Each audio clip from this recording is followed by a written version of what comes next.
Didi, kemarin ini masih ramai juga, Mas Ari Lasso sudah speak up juga di media sosialnya tentang LMKN sama WAMI juga. Mas Didi sendiri menanggapinya seperti apa?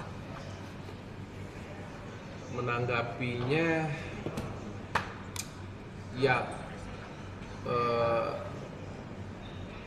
sebenarnya yang paling mendasar dan paling mengakar gitu ya, kita mau berpedoman dan berpegangan ke apa dulu yang menjadi acuan, yang menjadi rujukan apa dulu. Undang-undangnya sudah diundang-undangkan belum? Undang-undangnya udah beres belum? Yang berhubungan dengan hak cipta, royalti dan lain-lain udah ketok palu belum? Gitu. Apakah hasil dari undang-undang itu sudah bisa mengakomodir semua para pekerja seni, teman-teman musisi belum? Itu dulu gitu. Tapi yang berikutnya adalah kalau berhubungan dengan LMKN-nya ya harus diaudit dong. Kan itu gitu. Kayak kita berkaca ke kasusnya Mas Ari yang kemarin ini sempat rame gitu ya, sempat heboh. Ya pertanyaannya kenapa Mas Ari cuma terima segitu? Gitu. Tapi keluhan sendiri dari musisi-musisi itu sejak kapan sih? Di Indonesia ini persoalan royalti itu ini kayak baru rame belakangan, sebenarnya udah lama. Kita memang tata kelola royalti yang berhubungan dengan hak cipta karya dan lain-lain, kita di sini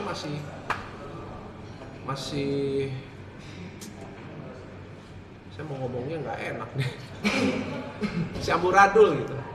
Jujur aja, saya harus jujur mengatakan itu, masih amburadul, masih nggak jelas, masih belum tahu kita berpegangan ke mana ya gitu loh, yang jadi acuan gitu. Tapi ibaratnya mendapat berarti dari Mas sendiri setuju ya untuk yang petisi dari audit WAMI itu dari Ari Lasso itu? Bukan setuju lagi, itu harusnya sudah dilakukan sejak dulu. Tapi yang mau saya sampaikan di sini adalah ya kita sama-sama tahu dan sama-sama paham lah ya, segala sesuatu yang berhubungan dengan kelembagaan dan ada lalu lintas uang di situ, ya pasti ada gini-gininya. Itu kan bukan duit sedikit. Yang maksudnya ada gini-gininya tuh apa ya? Konflik of interest pasti. Tapi ada apa? Ya di dalamnya ada konflik kepentingan gitu. Tapi selama ini Mas Didi mendapatkan royalti secara kayak Mas Ari Lasso nggak sedikit kah? Apa nggak nggak seimbang gitu lah, transparan itu kan Mas Didi? Saya mah nggak mikirin. Saya lebih ke kalau dikasih alhamdulillah, enggak ya juga nggak apa-apa gitu. Tapi emang dari LMKN atau WAMI sendiri kurang transparansi ke musisinya atau seperti apa? Ya sekarang makanya tadi saya bilang kita salah dari sekian banyak case gitu ya, berkaca ke kasusnya Mas Ari aja. Ya kenapa itu bisa terjadi kayak begitu? Kenapa? Ya coba LMKN suruh jawab. Siapapun lah, WAMI apa. Ya, kenapa kayak begitu? Kenapa bisa terjadi seperti itu? Dan yang kedua adalah ya tadi ada bicara soal audit gitu. Itu harusnya udah dari dulu dilakukan. Tapi kayak gitu. Ada berarti di dalamnya ada ketidakberesan dalam tata kelola segala sesuatu yang berhubungan dengan royalti itu sendiri gitu. Dan dan itu tadi gitu.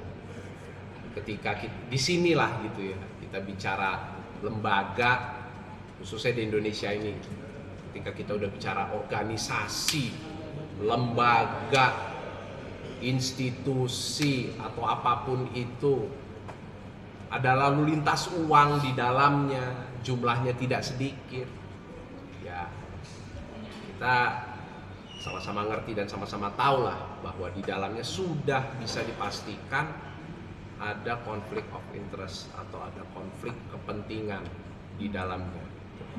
Ya sekarang kalau clear, kalau bersih gitu ya, berapa dapatnya Mas Ari kemarin harusnya? Lebih Berapa dari rat- itu sih. Lebih dari 700 ribuan. ya lebih dari Harusnya. 700 apa? 100.000 kan 700 ribuan ya. invoice-nya kan ada beberapa yang 11 juta, ada 12 juta, tapi kan yang diterima Mas Ari kan hanya 700.000 gitu. Biasanya kan kalau WAMI itu kan 20% diambil mereka, 80% untuk yang punya lagu kan Mas. Seperti biasanya itu aku yang infonya Ada ketidaksesuaian iya itu. yang diterima sama ya. Sekarang kalau misalnya saya gitu ya, terima berapa? Terima 1 juta atau 2 juta gitu. Ya udah segitu aja saya terima. Nggak perlu lagi langsung gitu ya, nggak perlu lagi tiba-tiba saya menemukan invoice, loh kok saya terima cuman 100.000 atau 200.000? Lah iya dong, gitu aja gitu. Berapa hak yang saya harus terima? 1 juta, 2 juta, ya udah segitu. Nggak mempermasalahkan juga gitu loh, mengenai apa namanya, mengenai besaran persentase dan lain-lain. Tapi yang namanya lembaga, organisasi, institusi dan lain-lain kan harus ada proses audit juga. Ya diaudit aja. Susah amat, tinggal audit aja gitu. Dari audit kan nanti kelihatan rekam jejaknya. Oh, ini ada yang bermain nih di dalam. Dari situ kan bisa ketahuan. Tapi Mas sendiri, Mas, kalau untuk Elemen sendiri itu kan banyak lagu-lagu yang diputar juga di resto, di kafe Ya, gitu kan. ya. Nah, dari berdampak nggak sih sama Elemen sendiri? Khususnya kayaknya mungkin Mas Ferdi ya yang banyak menciptakan Banyak lagu ya, bikin lagu ya. untuk Elemen sendiri. Ada nggak sih mungkin Mas Ferdi cerita mungkin ke Mas Didi tentang WAMI dan LMKN ini. Intinya sih sebenarnya begini ya. Karya itu siapapun, Ferdi kayak siapa, Mas Ari atau band siapa, musisi siapa, penyanyi siapa, karya itu adalah aset. Kita semua kerja keras, waktu, tenaga, pikiran, kita curahkan dan kita tumpahkan untuk membuat sebuah karya yang akhirnya menjadi aset. Dari situlah sumber kamu bisa mendapatkan pemasukan, kan gitu. Yang mana itu harus dilindungi dan itu menjadi aset yang nanti bisa kamu wariskan. Karena saya ada dengar, saya nggak perlu sebut nama gitu ya, mohon maaf gitu.